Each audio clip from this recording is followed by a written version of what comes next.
আমি যাকে নিয়ে আমার এই ইউটিউব চ্যানেলটা শুরু করেছিলাম তাকে হঠাৎ করে ফিরে পেলাম।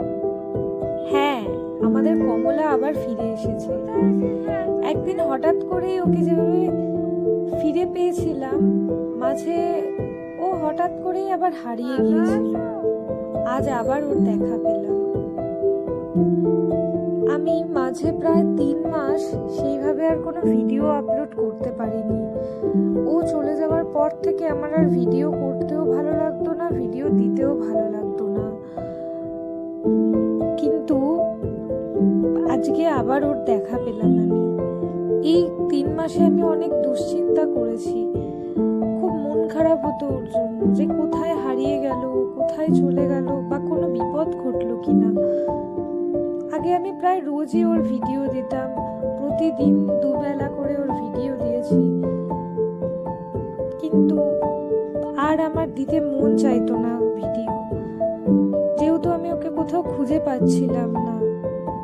ও রোজই খেতে আসতো, কিন্তু 3 মাস আগে হঠাৎ করে ওকে আর আমি খুঁজে পাচ্ছি না। ও যে কোথায় গেল, আমি সারা পাড়া খুঁজেছি, আশেপাশে সমস্ত জায়গায় খোঁজ নিয়ে দেখেছি, কিন্তু ওকে আমি কোথাও খুঁজে পাইনি। জানি না ও কোথায় ছিল, ও কি আদেও কারোর পোষা বিড়াল, জানি না, সেটাও জানি না যে ওর পাড়া কোথায় বা ওর কোথায় থাকে আদৌতে, আমি কিচ্ছু জানি না। আমার পাড়ার আশেপাশে যে সমস্ত বিড়ালরা থাকে সব জায়গায় আমি খুঁজেছি, কিন্তু আমি কোথাও খুঁজে পাইনি ওকে।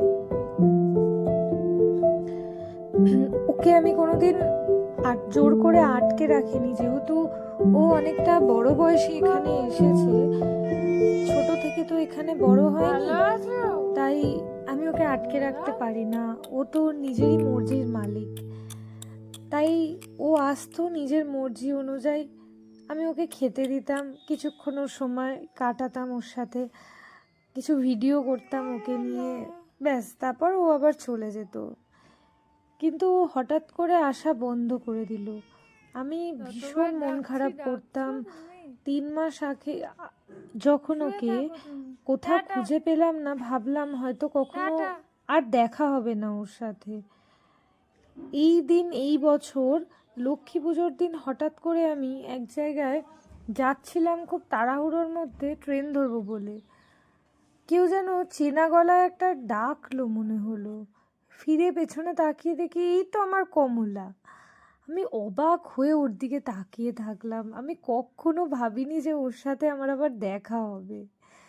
সত্যি এই পৃথিবীতে